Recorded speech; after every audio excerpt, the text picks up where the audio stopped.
Hey there, buddy, Paler here, and welcome back to the Dark Souls 2 walkthrough. This should be episode number 6. In the last episode, we were up there in that fortress that is the Farce of the Giants. We killed the last giant and did a little bit of exploring. We went down into this little dead-end zone that had a bunch of iron sentinels, or ironclads in it. That's what they're called, ironclads. Old ironclads. We got a bastard sword, some leather armor and everything, and then we came on back here to Majula. We are not quite done out there. There is one boss left that we will be getting soon, but today's objective is actually that location out there. That's Heide's Tower of Flame and Cathedral of the Blue, I think it's called, or something to that, Temple of the Blue.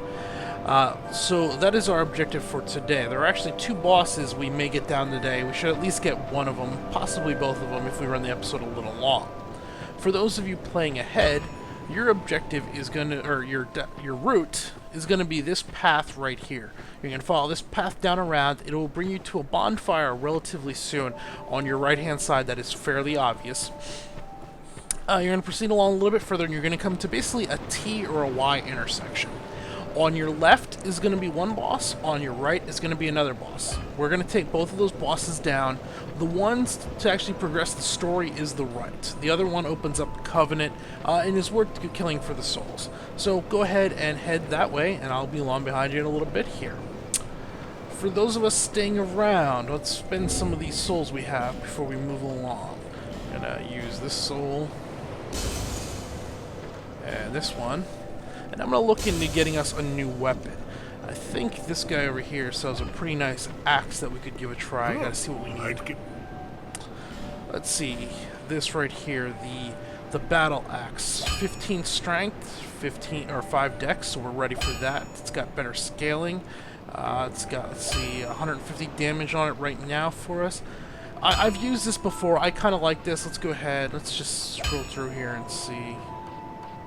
Oh, that's actually not the damage of it. This has 115 damage. Our current equipped has 150. But I think we're going to give this a go. I like this axe. It's fairly nice. We used this for a little while. It's only 1,500 souls, so let's buy that. And we don't need to do any special leveling for it. Let's also pick up another... Maybe we'll go 100 arrows. That should be 1,000 souls, yeah. That'll work.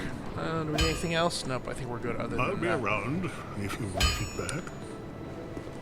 And let's pull out this axe. This axe is kind of a middle axe. It's a little strange. It's got a moderately long handle for an axe. You'll see here.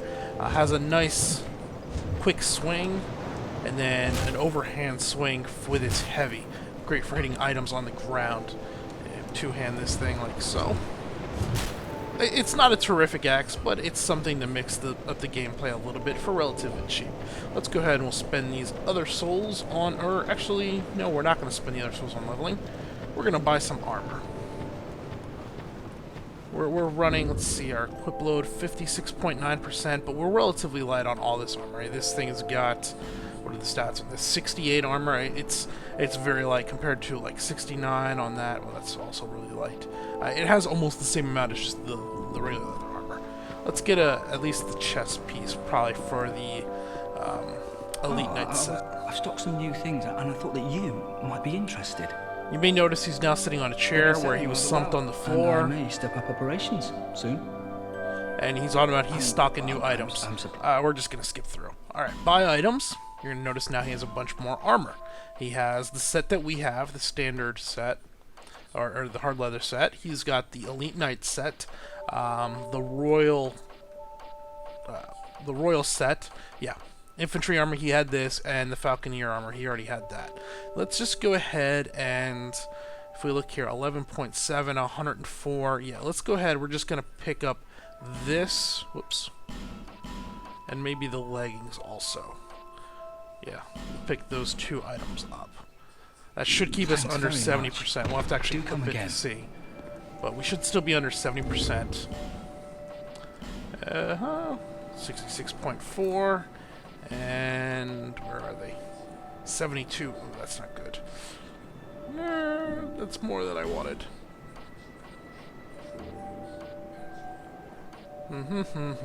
Just looking through here. Well, for now, we're not going to be able to use the legs. They're just a little too heavy. 3% too heavy. Oh well. We can throw some points out there. But that should give us a good bit more durability in our health. And the last few souls we will spend here. Bearer of seek lest. Or will we? Let's see what we got. I was thinking about leveling up my weapon. In almost all circumstances, taking a weapon to +1 is always better than a point here or there in your level. We can do strength. Let's see. That up to 15. Start bringing that up towards 10. Yeah, we'll do that. We'll be coming back here relatively soon. Alright, let's roll out. Actually, we might still have enough souls for one level onto this axe. You what? Reinforce. Whoops. Go back to this. The axe. 520 souls. And if we look here, it's going to take our primary weapon from 159 to 171. That's pretty good for one Titanite shard and 520 souls. Yep. Can we go rank 2? Now we're going to be going up to 183. There we go. That works well. I'll be around. I'm not overly worried about wasting Titanite shards, even large Titanite shards, up until chunks. You can refarm them quite easily. In fact, there will eventually be a vendor that sells unlimited of them for a relatively cheap price. Let me turn down my TV a little bit. It sounds loud to me.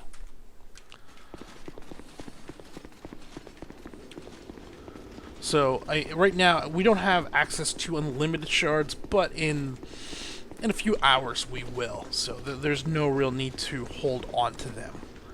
And you might recognize this area as where we didn't kill, but got the shield early on. Right there was the chest for the shield. Another load wall. Pull the lever right here. And we can hop down.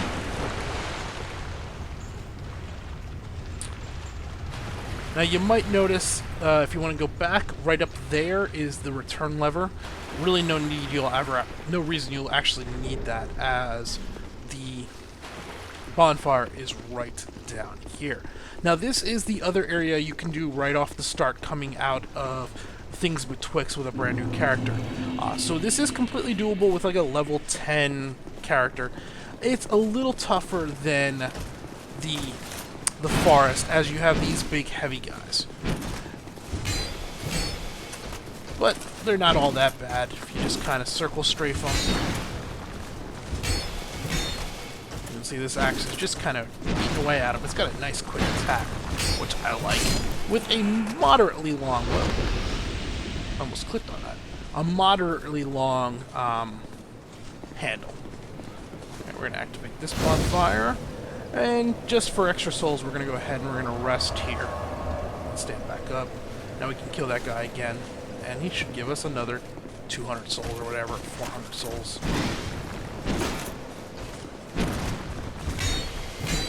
Now these guys, the guys with the shields, I always follow them. I circle to their right.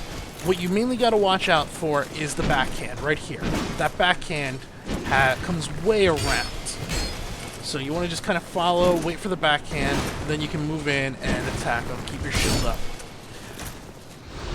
However, here's going to be the first group of enemies that really show one of the problems I have with Dark Souls. And let's feel, this guy is a little tougher, this two-handed mace guy, so we'll talk about it after he's down. We're going to come here and roll. Oh, I rolled too early. There we go. This guy you want to stay in close on, and he'll do this. His overhand attack you don't have to worry about too much. Once you're in tight on him, it's his horizontal swing you gotta worry about. And nope, that's not it. Okay. Here, he almost did a horizontal swing there. There, he's down. This guy will not respawn. Once he is dead because he drops Sublime Bone Dust. And we're gonna be going right back to Majula. Give me an effigy, soul. So Sublime Bone Dust is the item used to increase the efficiency or effectiveness of your Estus flasks. Doesn't give you more charges, but makes them all +1. And we're going to go ahead and we're going to do that right away. So we will have 4 Estus flasks of +1 rank after this. Now, in order to do this, you rest at the bonfire in Majula, and under the burn option, you now have Sublime Bone Dust. This can only be done in Majula. None of the other bonfires you can do it at. So, I'm going to do it there. There's a high-level guy. He's using the old, the club from the guy in the, oh boy. From, the Undead Asylum. I didn't know that was even in-game. And we'll go right back there.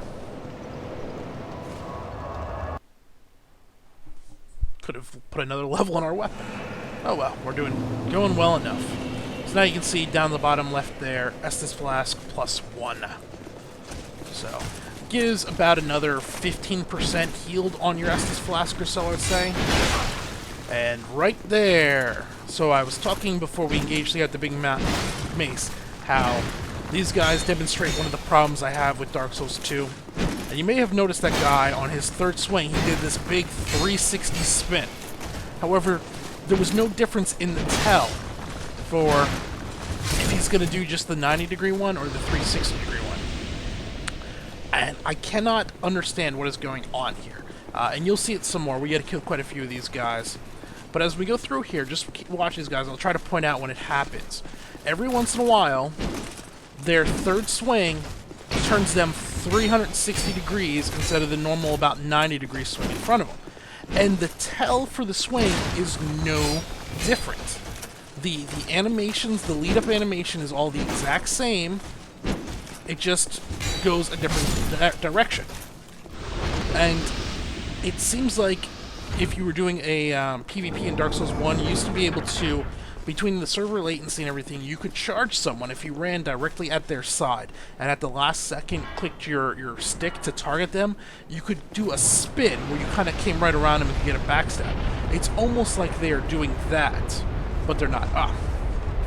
Okay, so this lever I just pulled, once I killed this guy, this little platform, pendulum came up here, not pendulum, but this little pillar came up with that lever on it.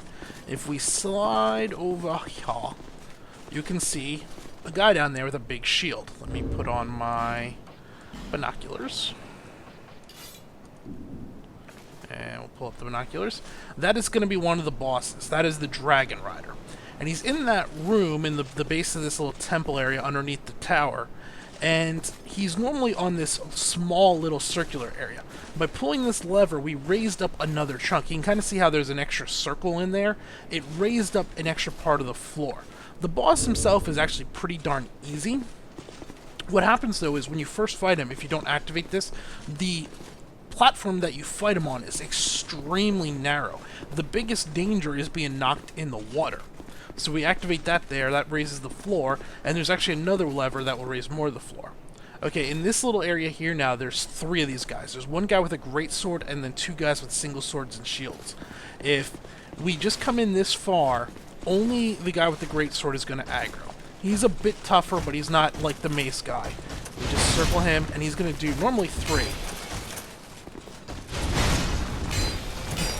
Again, we got to watch out for his horizontal swings. It's the horizontal ones you got to be worried about. Now that he's down, these other guys are going to engage, and we're going to try to fight him here. And it's not going to work. It's not worth the danger of dying. So, rather than fight 2 of them at a time, we're just going to sprint away, and this will bring us around, and we're going to reset them. Not actually rest at the bonfire, but we're just going to run back to this ramp out of the zone, and they will reset. And once they're reset, we can then go ahead and proceed back in and fight them one at a time. So that should be... I don't see them. They should have reset there. No. Still coming. Come on. Reset. Reset, you punks. There'll be a point here where they'll turn around. And then we might actually be able to pick one of them off from behind. I wonder if they've changed this so that they'll continue to follow. Nope, there they go. Now they're resetting. You can fight 2 of them at a time, especially if you have a strong ranged attack where you can kind of kite them around. But I don't know. It's not entirely worth it, especially for what we're going through. We're trying to play it easy rather than, you know, I'm showing you the easy stuff to do. And we might be able to catch this guy. So 1, 2, and right there. Did you see that? Full 360 swing. Now, let's see if we'll do it again. 1, backhand. Now, that one was an overhand, so that one was a different tell. So he took for the third swing, he had the sword up real high. And there. So that was a horizontal swing, but he didn't 360. And I don't want to harp on this too much, but you're going to see this throughout the game, and it's one of my big complaints. Some of the characters, or some of the enemies' tells seem to be jacked up. Not all of them, but a few of them, where they do things that they should not be doing, and it's not Dark Souls-like. Dark Souls was never cheap. It never cheated you of anything. You never died because it did something you didn't expect it to do. Sure, okay, that's not true. While you were still learning, it might have done something you didn't expect it to do. But for the most part, once it was established, once you'd learn the moveset, you could expect, and they would always do the same thing. They didn't all of a sudden change up their swing or whatever. And sometimes here, they do that. Okay. This is the entrance to the Dragon Rider. We're not going to fight him yet. What we are going to do is, this is an NPC we can summon. This is actually a non-player, so yeah, I said NPC. Master Glencore. He's very strong, and we're actually going to take him back the other direction, and he's going to help us with the other boss. Out of the two bosses in this area, neither one's extremely difficult, but this one is much easier. Glencore's pretty awesome. He's carrying a Zweihander, which I highly approve of. And as you may notice, I talked about the Zweihander in a little bit earlier of an episode. The blade on the Zweihander is a good bit longer than it was in Dark Souls 1. Unfortunately, though, I still... The double heavy attack, double one-handed heavy attack of greatswords, I do not like. I think they screwed that attack up pretty badly. This guy is quite beastly. He can almost solo.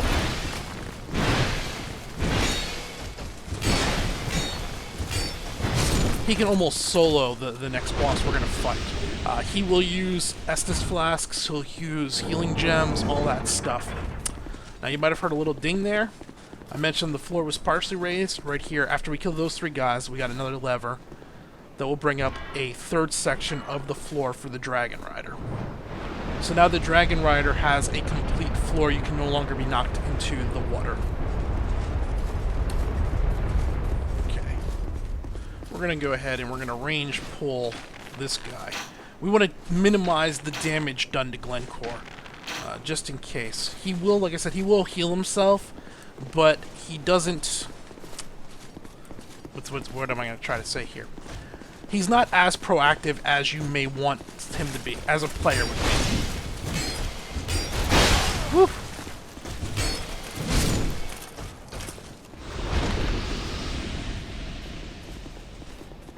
Okay. Two more of these guys left. How's it gonna be? Nope, just the regular one. Look how much damage he does with that Zweihander. It's awesome. Okay, before we run up there, there is one item down here. Pick up the Divine Blessing. If you're concerned about him dying off, you can come through, clear this area out, then run through there and go and summon Glencore after the fact. And there's going to be one more of these sentries up here.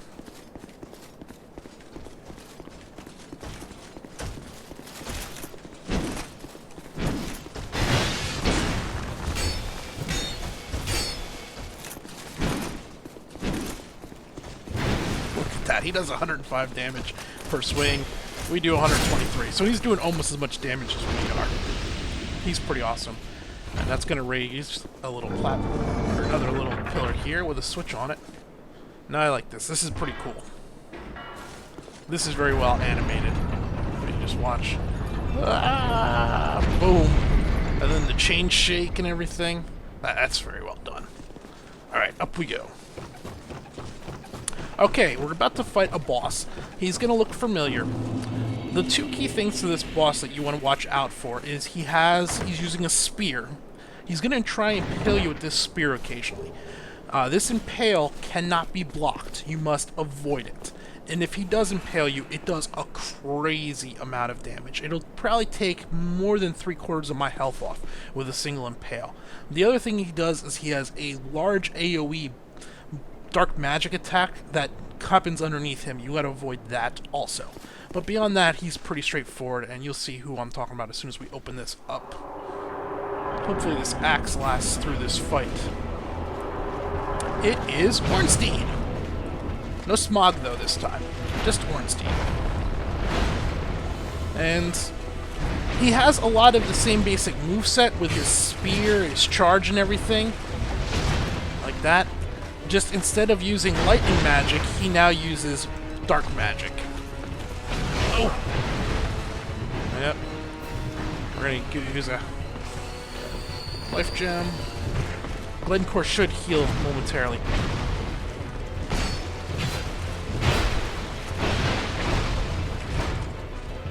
And back away. See right there, he used the Nessus Flask. No! Thank you. He is still quite mobile. Oh, he got staggered. I'm actually going to use my own Estus.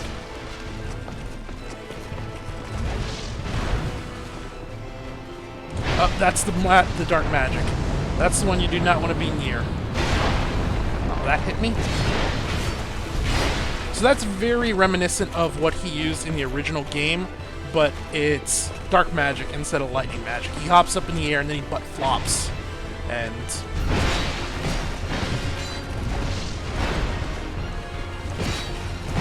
uh-oh, go away. That hurt. We were out of stamina.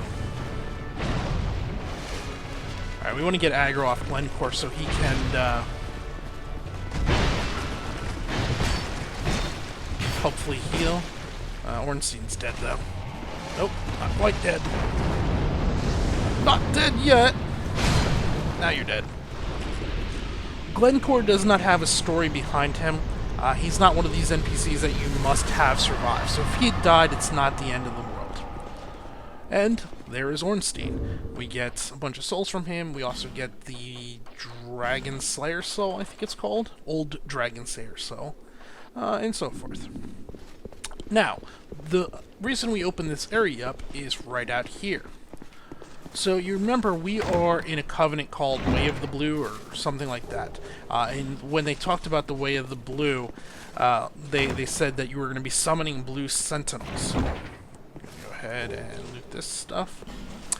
This guy is the Blue Sentinel Covenant. Now, if you do not have one of these, a token of fidelity, which we got from doing that one co-op we did where we actually succeeded, this was our reward for that. So if you do not have one of those, this guy will not talk to you. Transient being. You have obtained proof you are worthy of joining our order. You may call yourself one of us, and are free to plant your roots in this garden of the gods. Be proud. I, Targray, do proclaim from this day you are a Knight of the Blue. Rejoice and bask in your new honor. So, we can now join, abandon the Covenant and join the Blue Sentinels. We actually are going to do this, not because we want to be a part of the Blue Sentinels, but because they sell an item that we very much want. Enter the Covenant. You are no longer a mere vagabond. Now we're going to skip ahead. And we're going to gain this ring, so if we equip this ring, anybody that is in the way of the Blue Covenant, if they get invaded in PvP, they will, if you're wearing that ring, you can be summoned into their world to assist them. So if you want to do PvP, but you don't want to invade people that are trying to just play, you can use that ring in order to fight other people that are looking to do PvP. Now what we want from this guy is two things. We want this Heavenly Thunder. We'll also eventually get Emit Force. But what we really want for right now are these Holy Water Urns. These are basically holy hand grenades. Think Monty Python. They're fire bombs, but holy damage. And they're very good for early game. We're going to pick up, let's see, say 30 of these. Let's go 40. And it's going to cost us quite a few souls, but it's okay. It'll be worth it in the long run. Let's go back. Do we have enough to pick up these two items? Yes. So that's going to be that and that. There we go. We used all of our souls, but it's okay. Pursue Okay. your work, Knight of the Blue. Now we're going to run down here, and down these stairs is a bonfire that we can light. So, later on, if you want to, you don't need to fight your way back to this guy. You can just teleport right to this bonfire, run up there, and buy items from him, which we will end up doing several times throughout this playthrough as we run low on those holy urns. Before we continue on, I'm actually going to use some repair powder on my weapon. It's getting pretty low. I want to make sure it makes it through. There we go. Now we got enough repair. Mainly to keep this episode from running too long, because we're about to hit the 30-minute mark. I'm just going to use that, and we're going to run right back to the Dragon Rider, and we're going to slay him. And he is extremely easy. So, yeah, that's the... hopefully I've been making it clear. The Covenant that you join in Majula, it might not be the Way of the Blue, it might be the Covenant of the Blue or something like that. Those are the ones that receive the assistance. The Covenant right there, the Blue Sentinels that we just talked to, those are the ones that provide the assistance. And it's a good way to, you know, if you're getting invaded and everything, you can join the other one, or if you're looking to do some PvP, you can join that one. Now, if we had... Oops, I forgot this chest here. You can just walk over this. It won't kill you.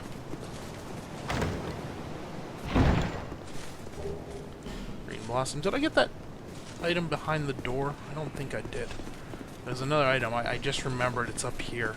I always miss it. It's actually like a soul or something. It's nothing major important. But there is... Looks like I did get it. This guy out here, there's the open door. Yes, I did pick it up. So, that item, there would have been an item on that corpse right there. I thought I forgot that. What was I saying? Oh, so Glencourt. If we would rest at the bonfire, and then come back through this area, we could resummon him to help with the Dragon Rider. But there's really no need. If you're clearing through the area again, or you're having trouble, you can summon him. But again, it's nothing major. So, but basically what that shows is his summon is tied to the Dragon Rider, not tied to Ornstein. Let's go ahead and... Let me... Hold on a sec. Alright. Take care of the Dragon Rider. Hello, Mr. Dragon Rider. Use your shield, circle to the left. Attack when you have an open window. This guy is ridiculously easy. For the most part, he has 3 attacks. He has that big swing there. He has an the thrust one like that, and then an overhand. He also has a shield bash, which will drain your stamina immensely. Let's pull him away from the wall a little bit. So that, I mean, that took a good bit of stamina, but nothing too bad.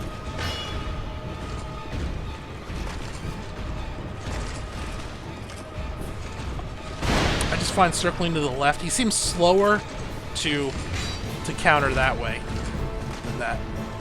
And also, I find the shield bash is far more dangerous than the weapon, as it'll completely take all your stamina.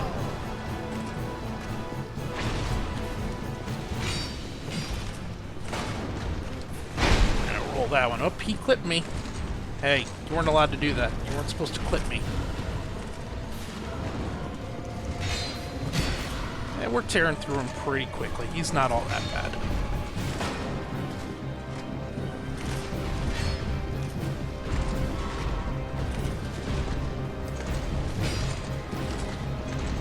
Yeah. Come on, you're wasting my time.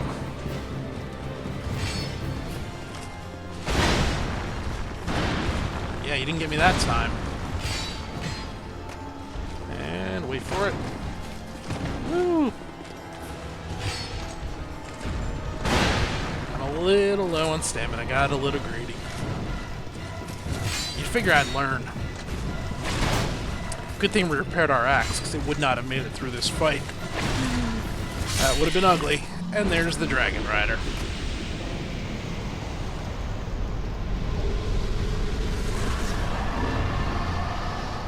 Just for good measure.